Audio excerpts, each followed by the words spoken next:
Manager of Financial Planning at Digital Government Authority. On behalf of the Digital Government Authority, I would like to welcome all of you in this workshop and this forum. It's our pleasure to organize this workshop with a great bunch of people. I see a lot of people from private and public sector and who joined us today in this workshop, and also we have some experts in digital government and digital investment.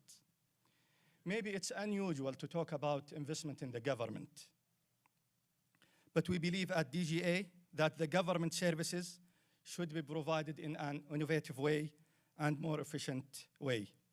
If you remember 15 years ago, our objective was to deliver the government services as electronic services. But today's objective is to be more innovative in delivering these e-services and increase their efficiency, their quality, and to build strong partnerships with investors and private sectors in this transformation. In today's workshop, we will talk about the future of investment in digital government, and we'll take you through the coming 90 minutes, inshallah, to a journey talking about three main parts. The first one, we will talk about the future of digital government investments from international lens to maximize the value and return on investment with one of the key speakers in this field, Mr. Kevin Cannington from United Kingdom. Then Engineer Abdullah Al-Muhammadi from Local Content and Government Procurement Authority will shed light on the mechanisms of local content preferences in digital sector. After that, which is the third part and the final part of the workshop, I will introduce the Saudi investment program, SADF, which has been launched by DGA, Digital Government Authority. So the workshop is divided into three parts, and there will be a chance for question and answers at the end of this workshop. We have maybe 20 minutes for that. We will start our workshop with Mr. Kevin Cannington. He will shed light on the global best practices and recommendations to ensure true and successful digital government transformation while maximizing the ROI. But before that, allow me to introduce Mr. Kevin. Mr. Kevin is a senior advisor with McKinsey. He became the Director General of the International Government Service and Digital Envoy for the UK in August 2019. He was the Director General of the Government Digital Service from August 2016 to July 2019. Mr. Kevin has led a variety of large-scale and global digital transformation programs. He spent his early career in programming and IT consultancy. More recently, he was the global head of online for Vodafone Group and Business Transformation Group, Director General at the Department for Work and Pension. Please join me in welcoming Mr. Kevin Cannington.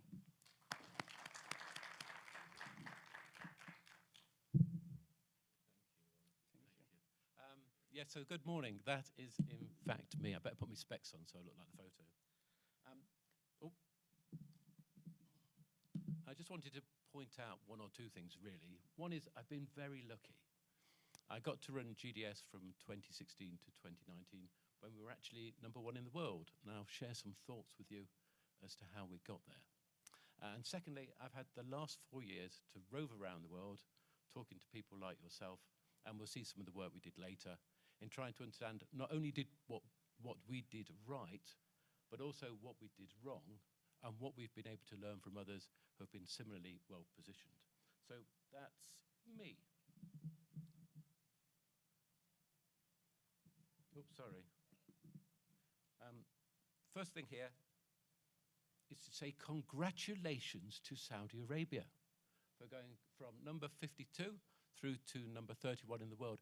And actually, the key part of this is on the bottom line. So I'll explain this in a little bit more detail later. The UN rankings are made of three things, one of which is e-government and a couple of other things. And on e-government, it's pretty typical for countries to move 4 or 5 places in the world. In my case, We generally go 4 or 5 places back, thank you, on an ongoing basis nowadays. But you've gone 39 places up, which in my opinion is unprecedented. So if you don't give yourselves a big round of applause now, definitely give yourself a big round of applause later when you have your leaders on stage, because this is world class. So should we talk a little bit more about the benchmarks? Oops, sorry.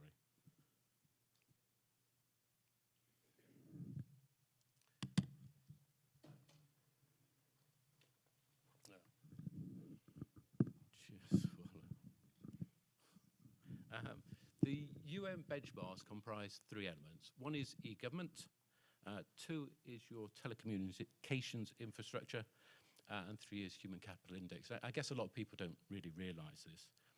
And it's worth highlighting on this particular screen that 3 of the nations on there, Singapore, Estonia, Singapore currently I think at 11th, 12th, UK at 11th, and Estonia at 8th, have all been number 1 at some point in time. So these things do move around, and it's important not to read too much into the benchmarks in terms of their accuracy.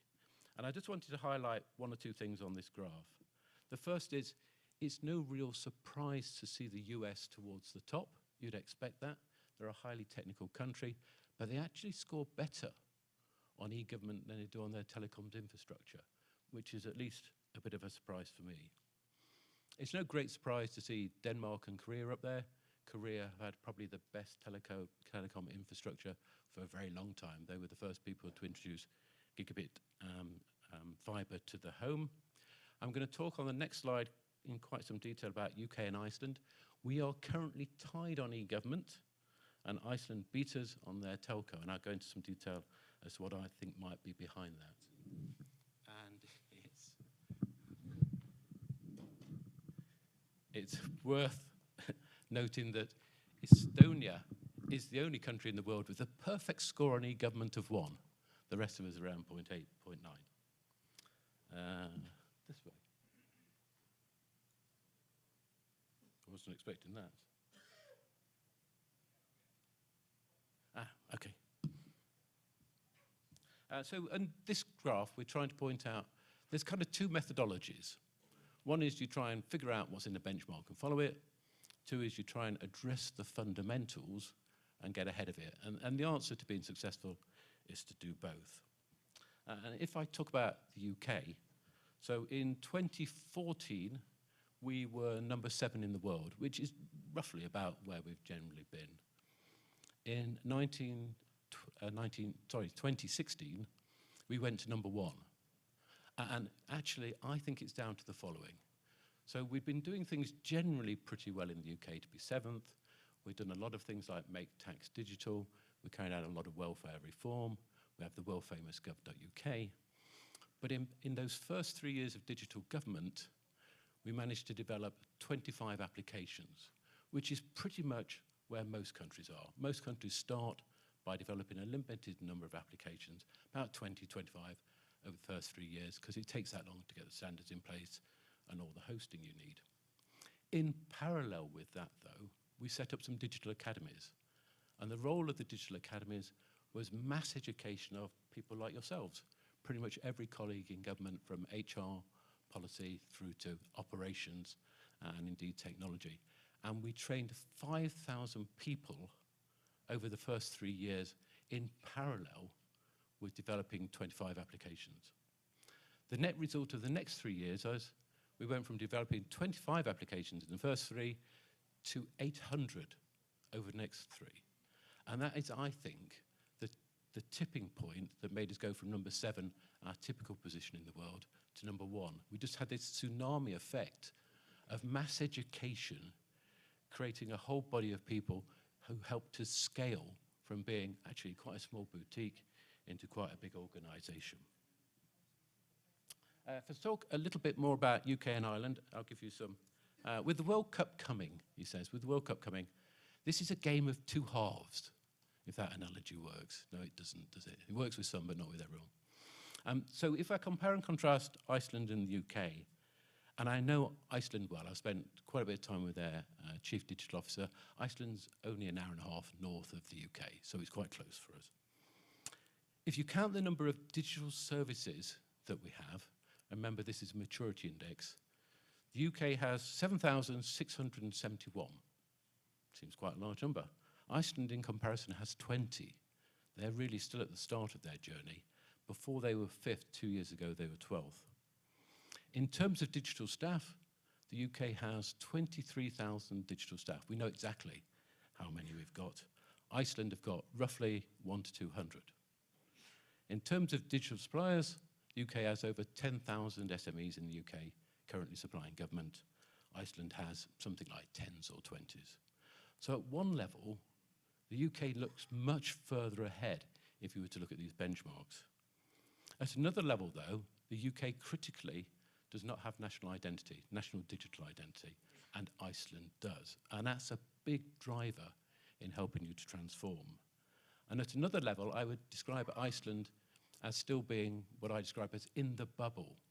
When you start out, the most successful countries generally create a unit at the center, and that unit at the center operates under very different rules to the rest of the civil service on the basis that you can't really transform unless you do things differently. Iceland are very definitely still under special rules and operating differently. The UK has been largely reabsorbed back into the civil service. And I think they're the two differentiating factors around having critical fundamental infrastructure like digital identity and still operating under special rules that enable Iceland to operate pace. And there's something about operating at pace, because I don't feel in this analogy that UK has gone backwards. It's much more we've been overtaken. So there's something around creating the pace to overtake people as we go forward.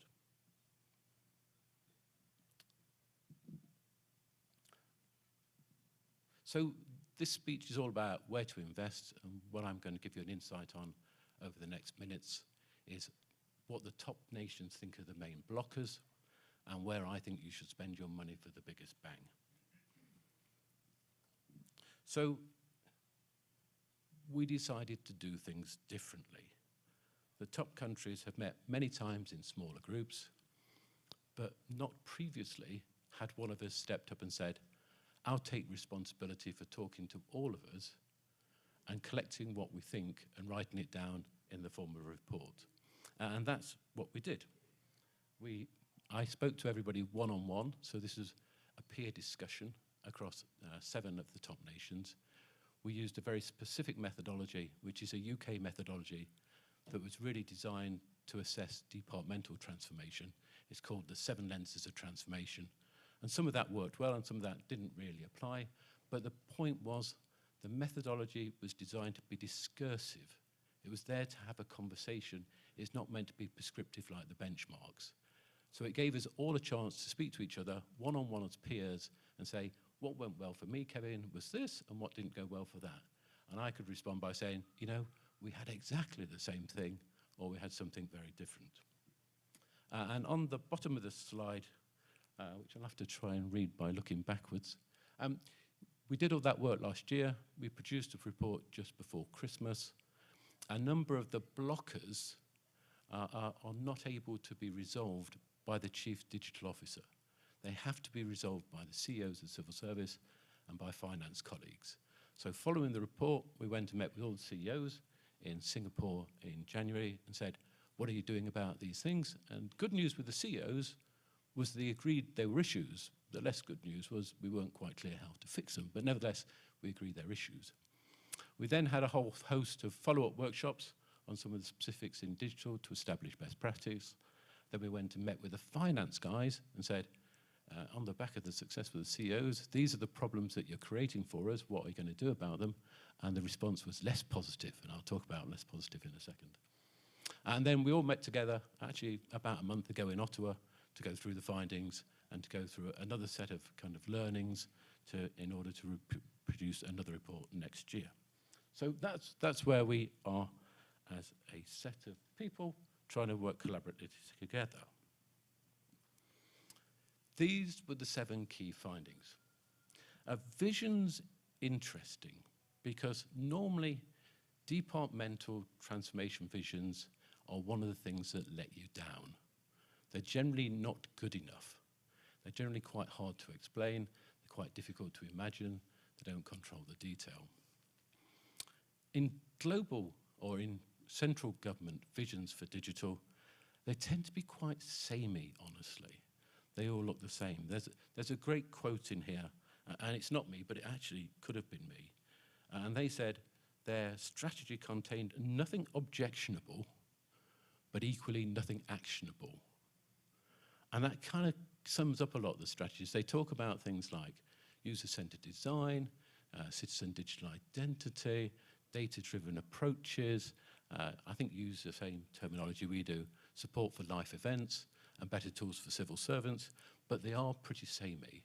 I would say if you want to look to two of the best strategies, look to yourselves, because your strategy is like Singapore's, linked with your economic strategy, and they are by far the two best strategies I've seen for digital.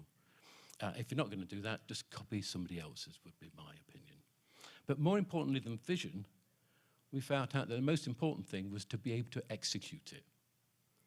And actually the best example was a smaller country who have a 3-year parliamentary cycle.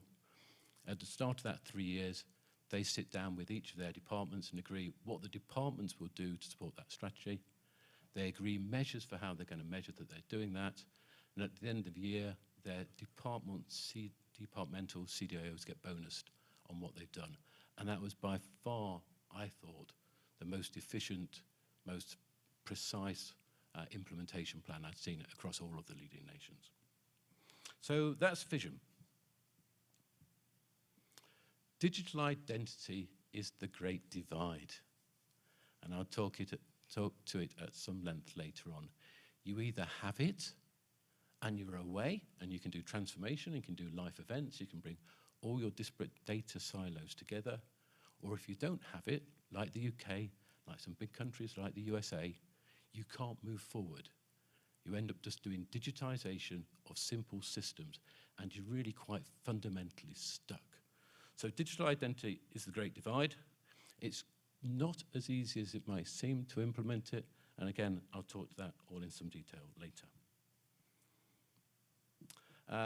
Finding 3 around funding. Nations need to renew capital investment spending in digital and commit, Let me sum this up.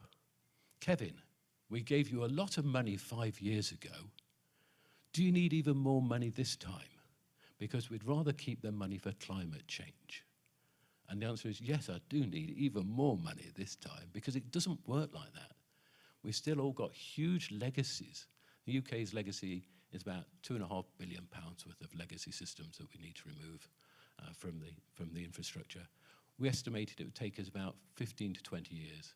Just because it's complex, we're reliant on them, and you can only do several at a time. So you've got to keep funding. You can't stop the funding.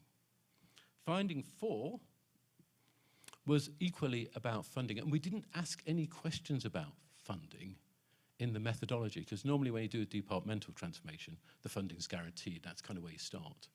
So it's quite a surprise that funding came out in this way.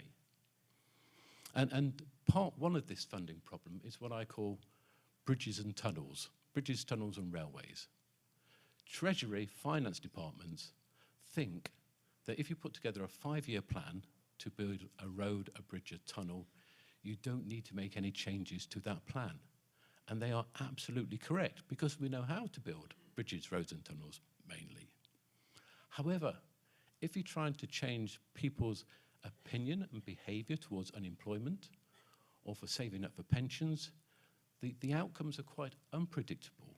You start off thinking you know what you might need to do to get more people back into work, but it's not easy. And every time you make a success, people change and reflect those successes and adapt to it. So having a 5-year fixed plan for digital transformation simply doesn't work, because you need more flexibility to go forward. But in many of the countries we talked to, their finance and treasury departments still thought you're building a bridge, a road, or a tunnel. The second problem we experienced was that most transformation programs cut across different departments. We found no country that was prepared to stand up and say, we've got a really good way of solving this. Most of us make some compromises in the way we do things, and we're unhappy with those compromises. There's no examples of good departmental funding, cross-departmental funding for transformation programs. And a third problem we found, which is a bit of an oddity, I wasn't expecting to get this because the UK have solved this problem 10 years ago, but a lot of countries haven't. And this is around procurement. So often when you're running big agile programs, your procurement processes aren't agile. And you end up stopping to write an RFP. You then spend 6 months talking to vendors, scoring vendors, and then you can start again. And that is a real problem for technologists running big agile programs. And this goes back to the issues we raised with the chief financial officers at their global summit. And I'll give you a fantastic quote, and it's from one of the heads of finance. And he said, "The government's ways to purchase services and products are cumbersome, but it's not a real issue. Of course, it may cause some extra harm, but if you do this tendering and planning properly, it's never a real problem." So finance are really still quite stuck, along with ministries of finance and treasury, in believing proper planning is the answer. And they haven't really adjusted to a mindset that says, actually, for some of these problems, you need to be much more agile than that. You need to be able to test and learn. And we will make mistakes, but we can correct those mistakes and move on. So little progress made with the finance guys. Finding 5, capabilities. 10 years ago, not having enough engineering staff was all of our biggest problem. 10 years on, it's not a problem for us at all. I know it is for you guys, you're still going through that part, but for the leading nations, we've managed to invest and solve that problem. Finding 6, constrained pay for top civil service roles. These civil services are unable to recruit the top talent. So let me paraphrase this. We can't possibly pay you more than the Prime Minister, Kevin. But in private sector, we're all paid much more than the British Prime Minister. And limiting civil service pay to political leadership in a lot of constitutional democracies really limits the talent you can get. And we had a lot of people bring this up as a real issue. Many people noted that you can't fill the gaps with interims because they don't have the authority and they don't have the longevity. When you over-promote people to do roles that they don't have the experience to do, they make simple mistakes that many of us would have avoided, and they don't just cost a few £100,000, they cost millions of pounds. The cost of the mistake far outweighs the cost of employing people who could do the job in the first place. And indeed, in the UK, we did a survey across all of the top civil servants in the UK. 93% of civil servants in the UK think we've got this wrong. 93% think we should be paying more for top technologists in government, even if it creates exceptions. So don't skimp on paying your top people because it's a false economy. Finding 7, CEOs agreed with this. CEOs, permanent secretaries in a lot of the civil services have simply not had the training or experience to run big transformation programs. And they know that's true. We just, for the moment, don't know what to quite do about it. And then I'm on to the next slide, slide 9. So let's get into what to do about it, because that's really a wish list of things that are blocking the top nations. I promised I'd talk more about digital identity, and I guess I'll try and have to do this by looking at the corner of my eye at the slide. So there are some countries that are very successful at digital identity. You guys are one of the successful countries. So bottom, what would that be? Left, I've highlighted Estonia and Singapore. If you had pre-existing national identity, it's actually quite a simple job just to digitize it. And that's what you guys have done. That's what they've done. There are some people who have done this badly. Germany is really the standout case for this. They have a very old-fashioned system, and I'll explain in a minute why they've not invested in that system. But there are lots of people, bottom left, who are very successful. At the top right, there are other people, normally the Nordics, or mostly the Nordics, who have used their banking service and the requirement to know your customer as a proxy for digital identity. So in Sweden, for instance, you can log into government services using your banking credentials. This is a very smart idea if you've got sufficient control of your banking sector. I put Denmark in the middle. Denmark's currently #1 in the world. They've got a very smart solution to this. They have 2 banks that offer you that service, and they also have their own national identity itself. And I'll talk in a second about why the UK failed and why Denmark have been particularly smart in doing this. So the UK's up there in red. We spent, this was a bad investment to make. So you can make good investments. You can also make some very bad investments as well. We spent £100 million trying to create the most ambitious digital identity service anywhere. And that digital identity service was based on using private sector companies, 7 of them, which we sponsored, to create a digital identity that could be used in the private sector and in government. And that whole strategy was based on one very simple fact. And the simple fact is, citizens use their digital identity in government only 3% of the time. 97% of the time they assert their digital identity is to access their bank accounts, it's to access social media, and it's to access things like e-commerce. So we took a view that said, well, if we're going to do this, we should do it for the whole benefit of the UK economy, and government would benefit by following that. Turns out it was a great plan, but way too far ahead of its time. We really couldn't convince citizens in the way that Sweden and Denmark had done with a limited number of banking credentials to follow this. And the biggest problem we had, which we hadn't seen coming, was that people wouldn't believe or wouldn't want to access their health service records using their bank account. They were quite happy to pay their tax using the bank account credentials, but they wouldn't access the health service records because they felt somehow their bank somehow had access to the health service records. They didn't, but nevertheless, that was really one of the significant failures of the policy. So that's digital identity. There are some big names missing on that graph. USA, number 10, Australia, number 5, and that is because they've got exactly the same problem the UK's got, which is they don't have national identity and they don't have a particularly good proxy for it. So people who don't have national identity normally rely on passports, driving licenses, bank accounts. They're not ubiquitous. There's quite a bit of fraud in some of those systems, and these just simply don't work. So right now, Canada, New Zealand, Australia, USA, UK, all looking for a solution to this problem, and we haven't got one. Last point on here, you're looking in good shape in the bottom left corner with the successful ones, but oh no, there's bad news coming.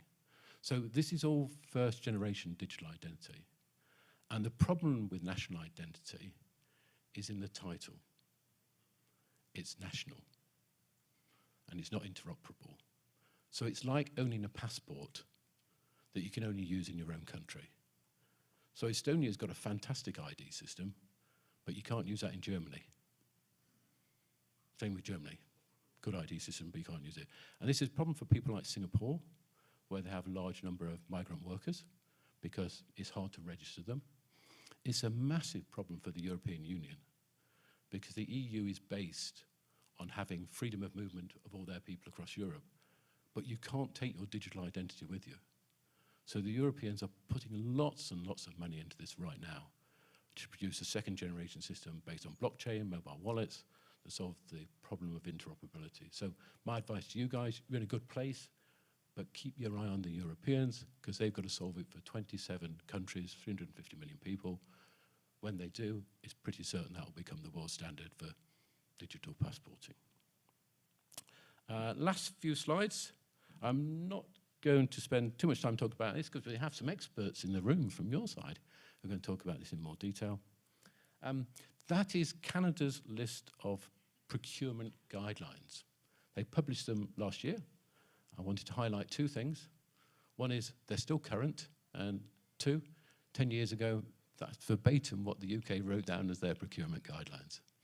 And to give you some idea of the effect of that, in the bottom right of this screen, in 2010, the UK spent £16 billion a year on technology with 8 companies, broadly 8 companies, all the big multinationals that you'll know about. When we brought in proper e-procurement in 2016, we'd nearly half that bill to £9 billion, and we'd created an ecosystem of over 10,000 UK SMEs that now work with us. we created a landslide in the cost and in investment in our own country and people. I know those two things are really important to you as a country in diversifying your economy. And above, I just put down some details on how those 10,000 companies are split and what services they offer. So they typically offer services from any form of service as a platform hosted on cloud, through to being able to buy bits of consultants in agile teams. And the way in practice these frameworks work is they're just an inventory of service. So we're now in our 13th generation of this, so massive investment over 13 generations of procurement services. We now have 10,000 people putting their services, and for a civil servant, it is as easy as searching on that inventory. You find something that fits the problem you have, and you can buy it straight away. There's no need to go to RFP, no need to go through difficult procurement processes. And that has caused this huge landslide of opportunity for UK companies, as well as reducing the cost for UK government. Second to last slide.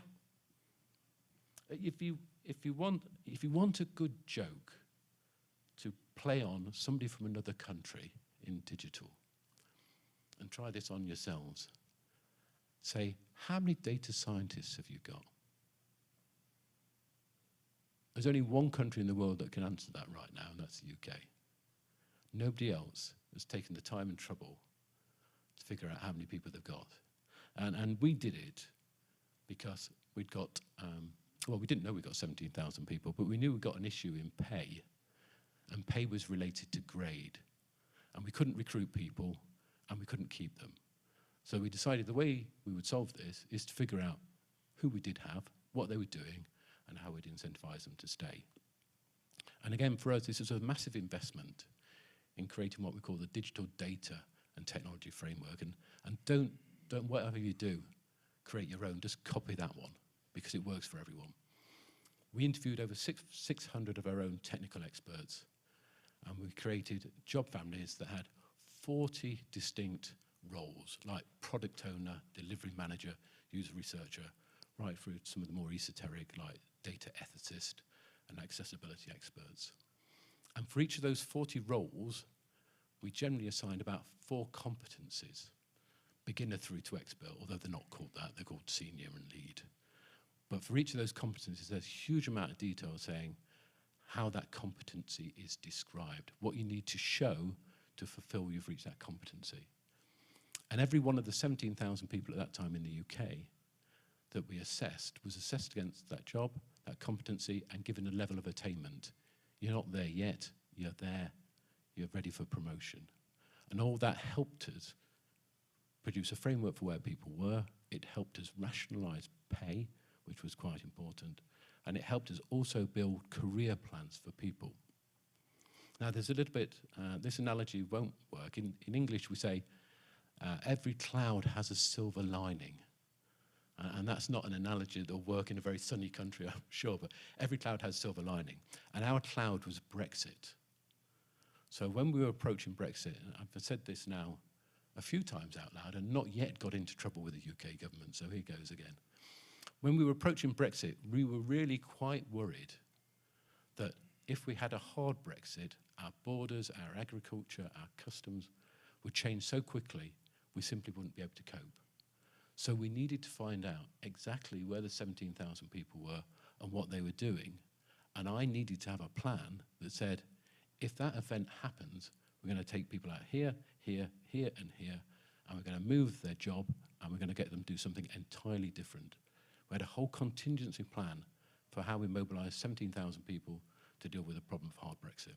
Now, touch wood, we didn't have hard Brexit, but we did have COVID. And we weren't expecting COVID at all. But the fact that we had 17,000 people and we knew where they were and what they were doing enabled us to produce the most brilliant technical response to COVID. We did a lot of things wrong in the UK, but we actually got the technical response right. Gov.uk was entirely accurate, up to the minute, every day, with what was going on. We produced a whole set of assessments on the most vulnerable using their health service records, and we completely prioritized them ahead of everybody else in the vaccination program. And that really worked to save lives. And then we introduced the health service app, and the health service app was taken up by 40 million people in the first year. Bearing in mind, it had taken me 5 years to get to 10 million on the old identity system. This was an absolute revelation. So if you've not done this, do it, because for good health's sake, you need to know how many people you've got and what they're doing. Because if you don't know that, you don't really have a plan. But B, in the event of another civil emergency, this stuff becomes incredibly helpful and useful. And so it's only left to me to recap, really.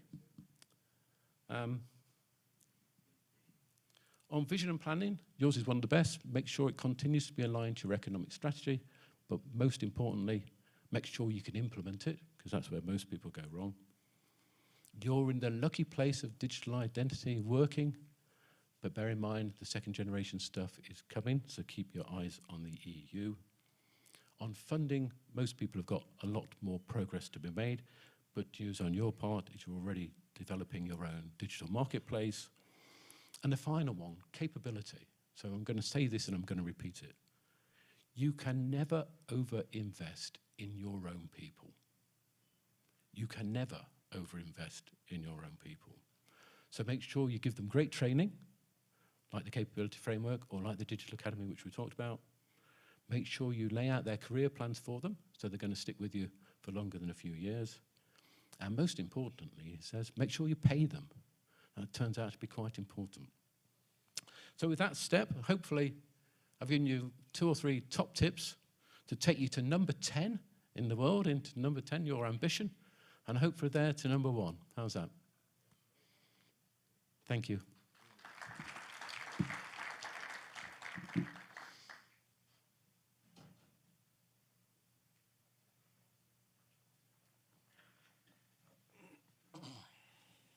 Thank you so much, Mr. Kevin. I would like now to introduce Engineer Abdullah Al-Muhammadi to shed light on the mechanisms of local content in digital sector. Engineer Abdullah Al-Muhammadi is the head of the local content development in the ICT sector at Local Content and Government Procurement Authority. He holds master's degree in business administration from King Saud University and bachelor degree in computer engineering from King Fahd University for Petroleum and Minerals. In addition to multiple professional certificates in the area of leadership, business, and technology. Abdullah has over 17 years of experience in the field of ICT, worked for different government and private entities. He developed, led, and reviewed multiple ICT initiatives within the National Transformation Program within Vision 2030. Please welcome with me Engineer Abdullah Al-Muhammadi.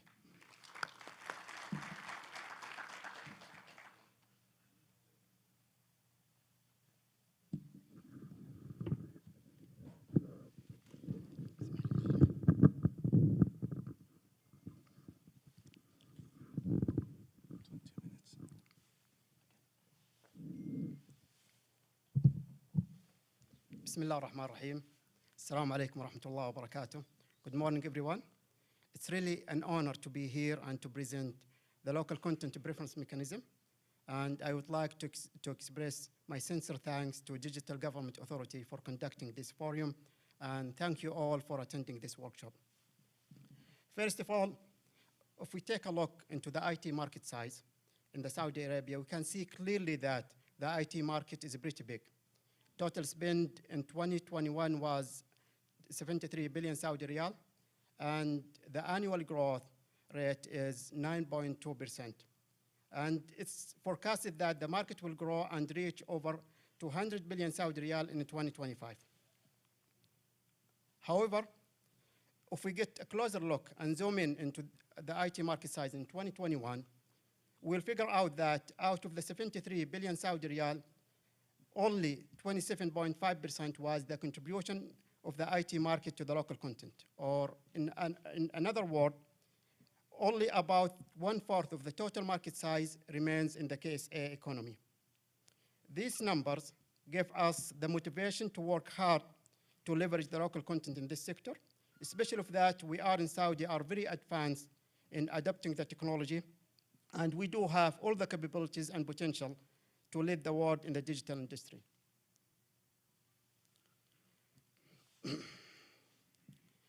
Before analyzing the IT market, before analyzing the local content in the IT market, let's first define what is the definition of the local content on the national level. Local content is defined as the portion of total spending in the Kingdom of Saudi Arabia through the participation of Saudi components in the workforce, goods, services, production, and technical assets that remains in the KSA economy.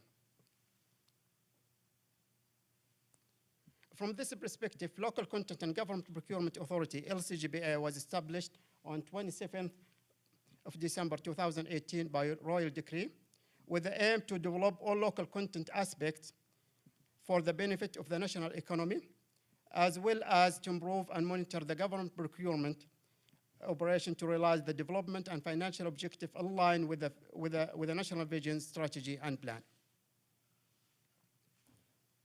To achieve that, LCGBA has developed its strategy on 3 strategic pillars. First pillar, it's for the development, with the strategic objective that focus on increasing local content in the government procurement and private sector, and to increase the development benefit from the national purchasing power. Second pillar is compliance and monitoring. Its strategic objective focus on establishing the regulatory tools and methods to promote local content and enhance government procurement processes, and to increase compliance rate in implementing the local content requirements. The third pillar is empowerment and support. Its strategic objective focus on raising awareness of local content across various economic segments.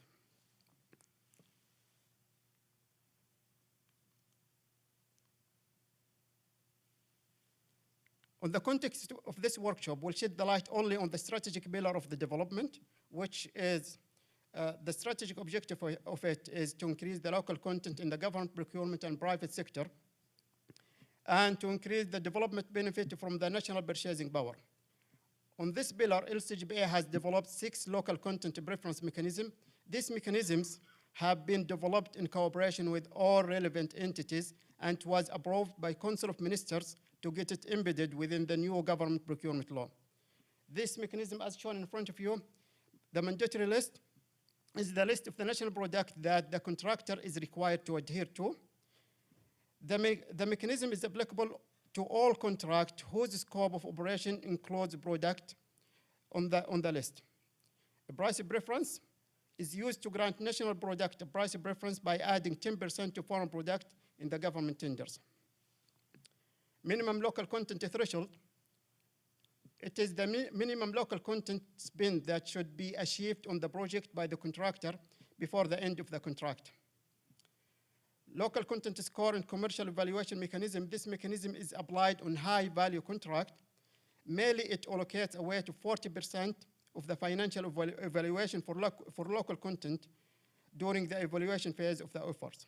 In this mechanism, the high value contract in the IT sector is defined to be any contract with a budget equal or above 25 million Saudi riyal. The fifth mechanism is the contracting method of localizing industry and knowledge transfer. This mechanism grants a purchase commitment contracts in case of localization, industry, or technology transfer. The last mechanism is economic participation. This is applied on contract with imported product and services that value 100 million Saudi riyal and above. It's based on a minimum 35% that value as an obligation to investor or to invest in the following domains: knowledge and technology transfer, R&D, export development, localization, and direct investment. As an outcome of applying local content preference mechanism on ICT sector, we have achieved the following within this year. In the mandatory list level, we have developed a list of 20 national products, where 12 of them related to the IT sector and 8 related to the cybersecurity sector. We have developed 9 opportunities of product localization as part of localization, industry, and knowledge transfer. In economic participation, 7 contracts were targeted with an expected local content impact of over 500 million Saudi riyal. And we have reviewed over 40 ICT RFPs, and we set the target minimum local content spend in that contract to be over 40%.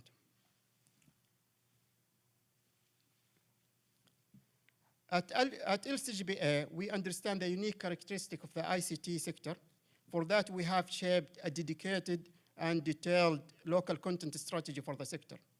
Our vision is to maximize local content potential across all ICT domain, as well as enabling the growth of ICT ecosystem. The local content strategy in ICT is built into 4 main strategic objectives. The first strategic objective is to lead local supplier development through spending in ICT. We target to expand and improve local supplier base by influencing ICT-related spending in the government and government-owned entities. The second strategic objective is to incentivize local content contribution through investment in ICT by off-take or offset agreement, or by increasing the number of international players developing the local ICT industries and its suppliers. The third strategic objective, to increase local value add in the ICT ecosystem like R&D, number of Saudi professionals working in ICT, and to incentivize startup creation. The fourth strategic objective is to protect sector of strong strategic importance and market potential by focusing on stronger restrictions and to protect nascent subsectors. To map our strategy with the market, we have looked first into the IT and emerging technology classification to analyze spend for each sector. The spend analysis conducted on 6 core categories on level 1, divided into 36 subsectors on level 2, which is covering the full IT and emerging technology market in the KSA. Then we have set a filter to identify the sector with high government market, and we come up with 17 subsectors that are highlighted in blue color.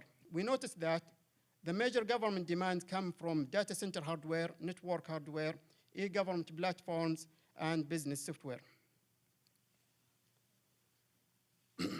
Then to understand the potential of local content development in each subsectors, we have developed assessment framework to analyze each sector on feasibility level to develop the local content, and on market attractiveness level. On the feasibility level, we focus to identify what are the policies and incentives that are promoting competitiveness and local procurement, and what are the enablers on the level of human capital, infrastructure, and regulations. And on the market attractiveness level, we do assessment on the demand, supply, strategic importance, and export potential. Then we have created a 2x2 matrix comprised with the 2 indices.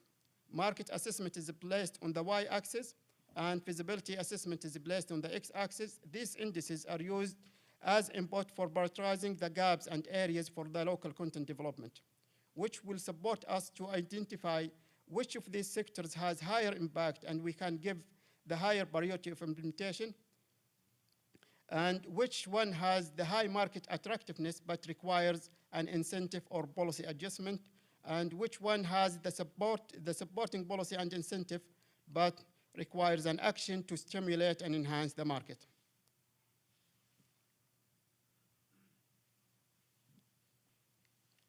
Then by implementing this framework on the IT and emerging technology classification, 9 subsectors emerge as priority sector to focus on local content development with a clear segmentation and expectation identified for all. The priority sectors as seen at the top right corner are end user application, infrastructure as a service, artificial intelligence, data center as a service, service-oriented platform, cybersecurity service, business software, system integration and development, and 3D printing. And بإذن الله وتوفيقه, then by collaboration and efforts of all our partners from government and private sector, we will see in the very near future many of success stories on local content development and sustainable digital economy, which will place KSA in the right and deserved position of leading ICT industry.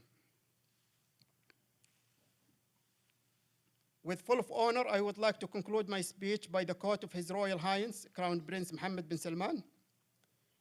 The future of the kingdom, my citizen of the country, is one of huge promises and great potential, God willing. Our precious country deserves the best. Therefore, we will expand and further develop our talent, capacity to realize our ambitions. Thank you.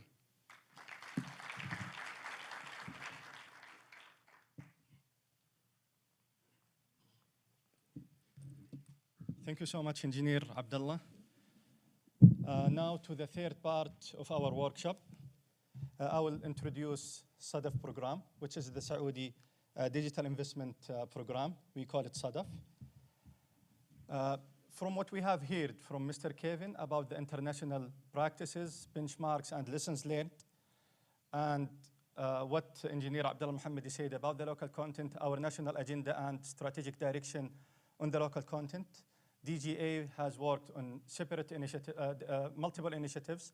One of them is SADF program to support the national agenda and to benefit from the international benchmarks and from the leading countries. So during the next 20 minutes, I will share with you some details about this program.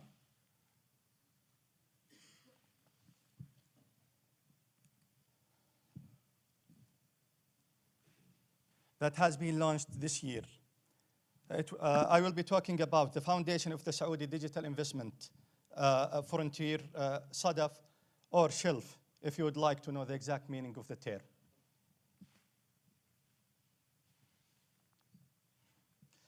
It all started with MCIT, ICT sector strategy, which has been developed by MCIT with co-leading of the government entities within the ecosystem, the ICT ecosystem.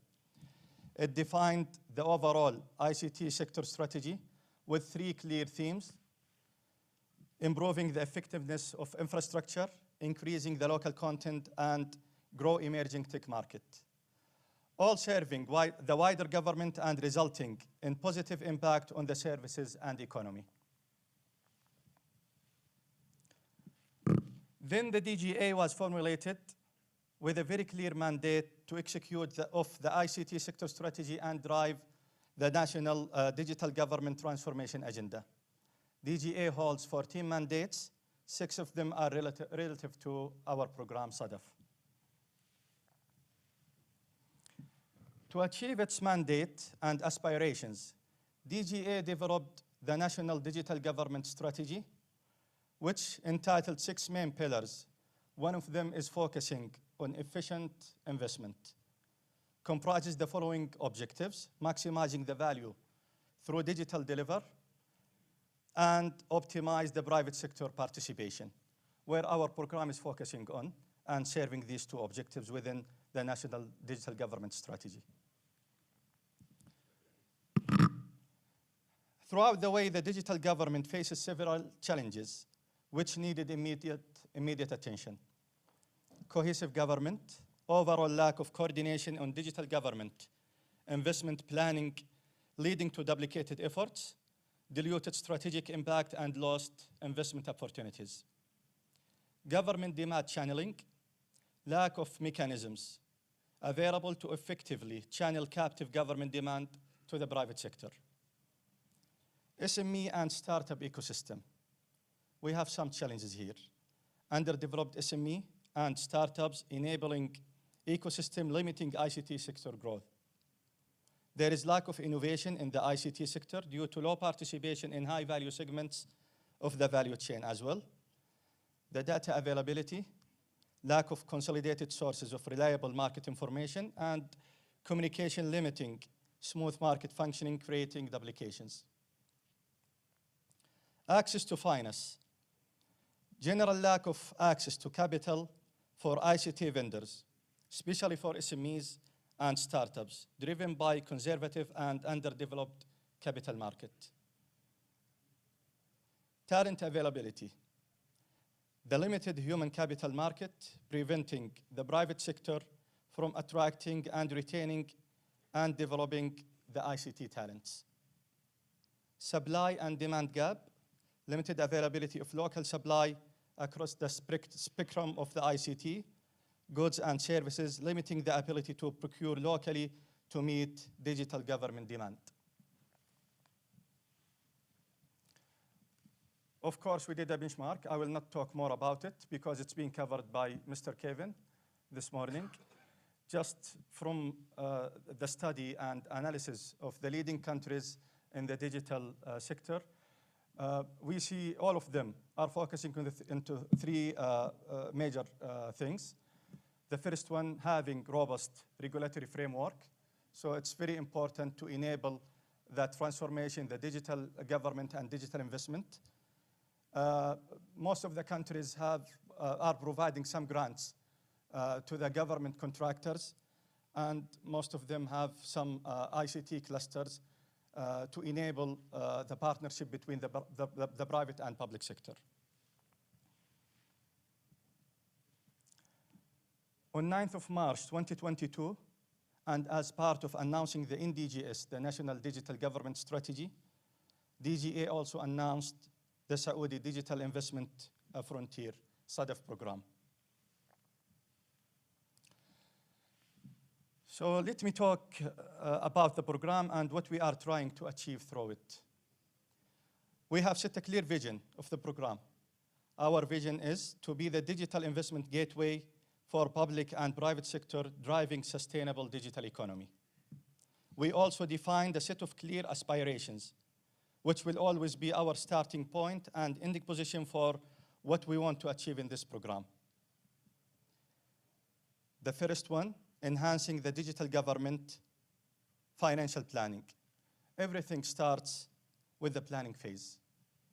We aim to keep the digital government focused on where the government funds are being spent, the effort are put in the right direction. Number two, accelerate the digital government procurement and raise the efficiency. We will simplify the procurement process for both vendors and government entities, making sure we are buying the right things.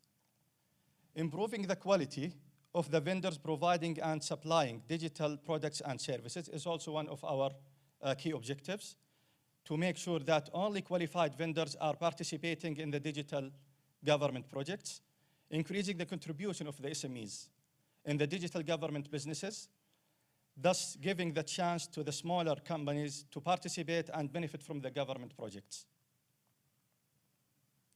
Localize the digital government procurement in a way to improve our local economy and manage our exposure risks.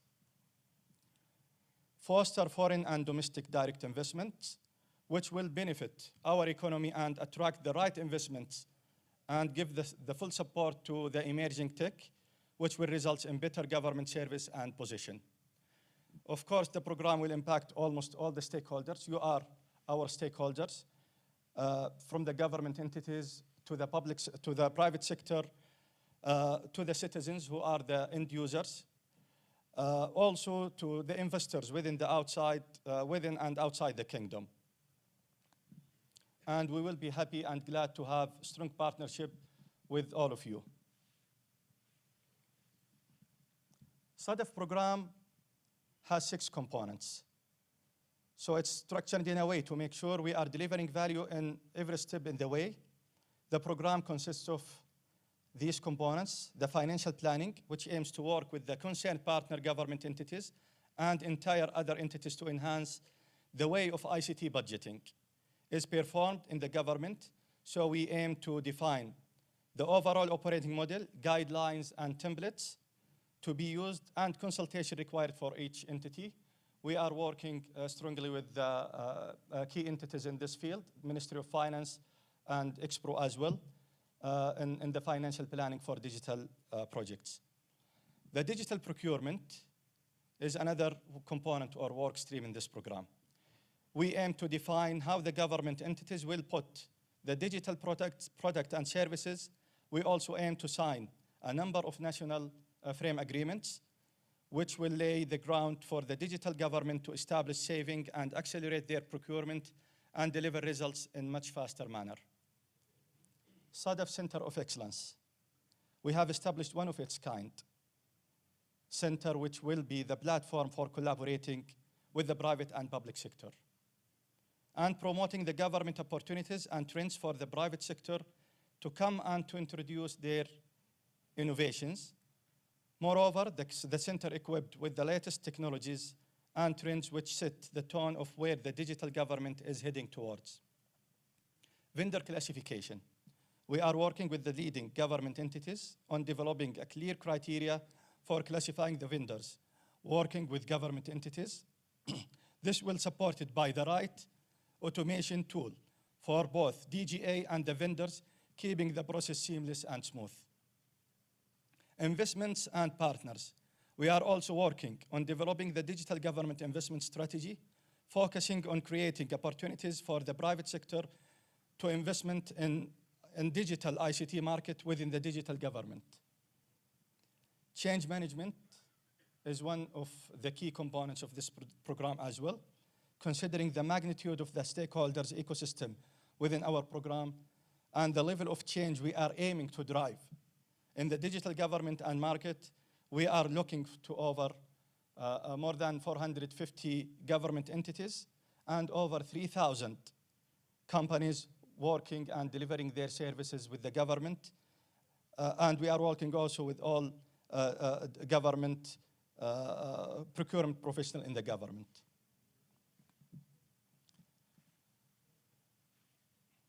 All that said, we have looked at the impact of the program and grouped them into two major categories on the government entities and the private sector.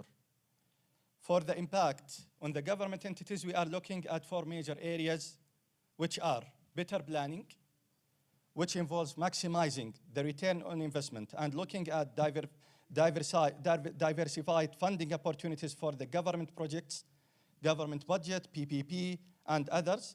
Also making sure that the government entities are always executing properly in their digital transformation agendas. Go to market. The accelerated procurement operations will help the government entities to also accelerate delivery of their initiatives and their projects. Thus, faster delivery of value to market. Also transparency. The availability of data and insights which the program will bring will increase the level of transparency across the government entities, resulting in better collaboration and helping the government in focusing on the right challenges and opportunities to be addressed.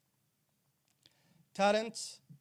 The program aims to develop the digital government procurement professionals, which will result in improved supply chain operations. The impact on the private sector, on the other hand, what's in it for the private sector? We can see improving the quality of the services offered to the government entities, thus improving the overall government service quality. Number two, partnerships. Helping the private sector entities focus on the most relevant opportunities for them in the digital government, which also help our national agenda and our strategic objectives. Attractiveness, where the private sector entities will always know what is in it for them out of the investment opportunities of the trends that the digital government aims to spend on. COE, Center of Excellence, will be the platform that will link the private sector with the digital government, resulting in better collaboration and returns on both parties.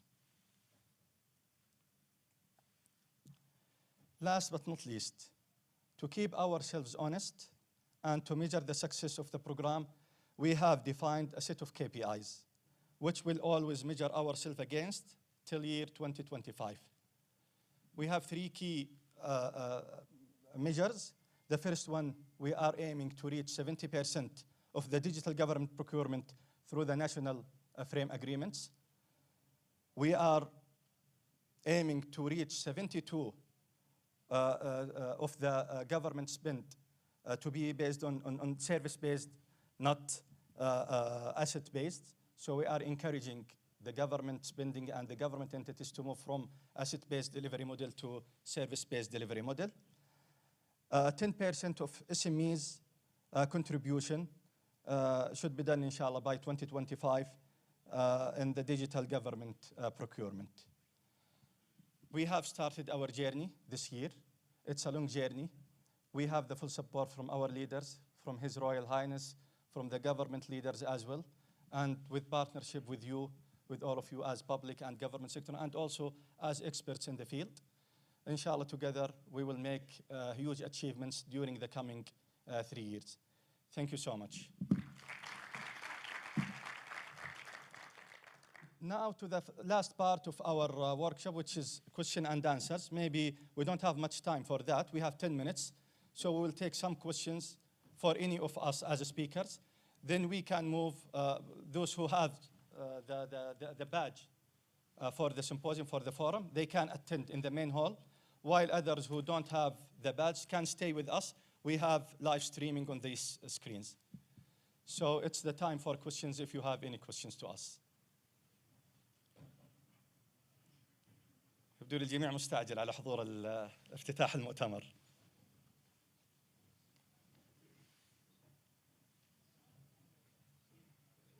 تفضل.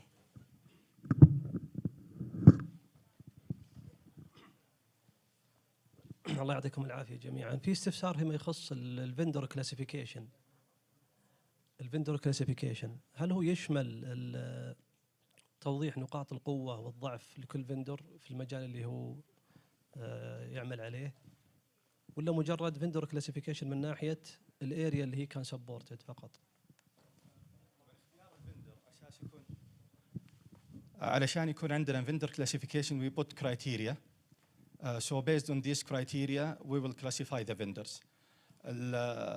الكرايتيريا جزء منها المجال اللي يشتغل فيه الفندر اللي بناء عليه راح يكون qualified to provide this kind of services for the government projects.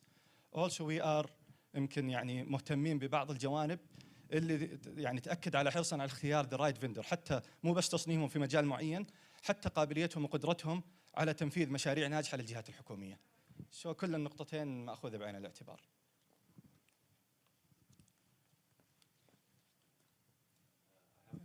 تفضل.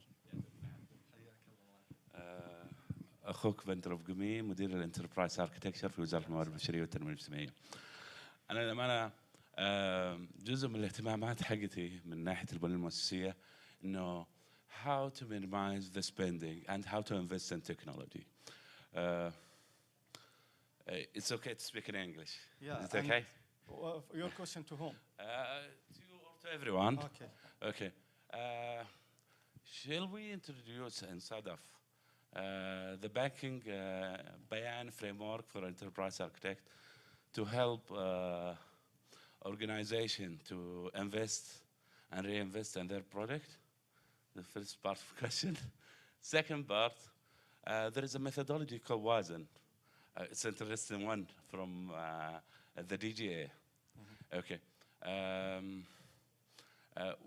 What's the progress in implementing it for الجهات الحكومية and government sector and defining the total cost of buying services and so on?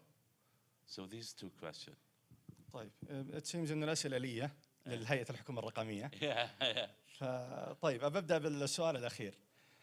فيما يتعلق بوازن، هي منهجية يمكن اشتغلت عليها هيئة الحكومة الرقمية وأطلقتها لهدف تحليل وتحديد تكاليف الخدمات الحكومية. اليوم يمكن الجهات الحكومية يندر من تجد عندهم قدرة على معرفة تكاليف خدماتهم الحكومية. منهجية وازن تساعد الجهات الحكومية على تحديد تكاليفهم. إيش الهدف من وازن؟ هدفنا طبعا مو بس إننا نسوي الأناليسيس، هدفنا إننا نطلع من تحليل التكاليف هذه بفرص لترشيد كفاءة الإنفاق، فرص لأتمتة الخدمات الرقمية الحكومية. وعندنا بلان حتى قاعدين نشتغل نحن وإكسبرو، لأنه إكسبرو هيئة كفاءة الإنفاق والمشتريات والمشروعات الحكومية برضو عندهم يمكن منهجية مشابهة. فهدفنا واحد، نحن نشتغل مع بعض. يمكن جزئية تحديد التكاليف يعني ما نتكلم كثير عن المنهجية، أهم اللي يهمنا الريزلتس ولا الإمباكت of يعني having الاناليسيز of الكوستنج للإي سيرفيسز. Beautiful. جزاك الله خير. طيب. كلير. بالنسبة للسؤال الأول، ليش سألتك إياه؟ أو أنا ليش سألتك هل في منهجية زي مثلا بيان أو إحنا مثلا في نور عندنا في هيئة الحكومة الرقمية. في ديماند عالي إنه إحنا نستثمر في المكونات عندنا. ففي عندي تجربة جميلة اللي هو الاستثمار في البيانات وزي كذا. هل في عندكم جايد لاين أو ستيبس مثلا تدعم مسألة الاستثمار في الجهات الحكومية؟ في عندنا علشان بس في عندنا إدارة عامة في قطاع الاستثمار والتمييز الحكومي، واحد من القطاعات الرئيسية في الهيئة، إدارة عامة معنية بالاستثمار الاستثمار الرقمي. ممكن أوصلك فيهم يصير تتكلموا in more details about this. Yes, they can help and they can support. ما في شك. وبالعكس نحن نسعد بالافكار والفرص هذه، ونحاول دائما اننا تماتش الفرص ما بين القطاع الحكومي والقطاع الخاص حتى. يعطيك العافيه. فبشاركك المعلومات ابشر، بس لا تروح لين على خير. Any more questions or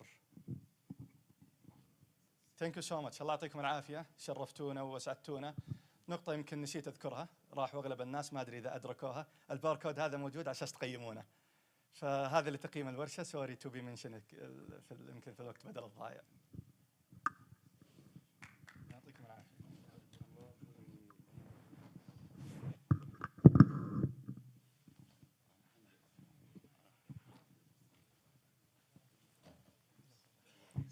الله يحفظك. الله يخليك. سجل ولا اي تفضل. رقمي 054 1 2 4 5 4 3. Oh, where is it? بندر. Oh, yeah. The laptop should be somewhere, though. الله يحفظك استاذ ولاء. Oh, it's there. رقمي على الواتساب. وناخذ التفاصيل ان شاء الله. الله يسلمك. لا انا هذا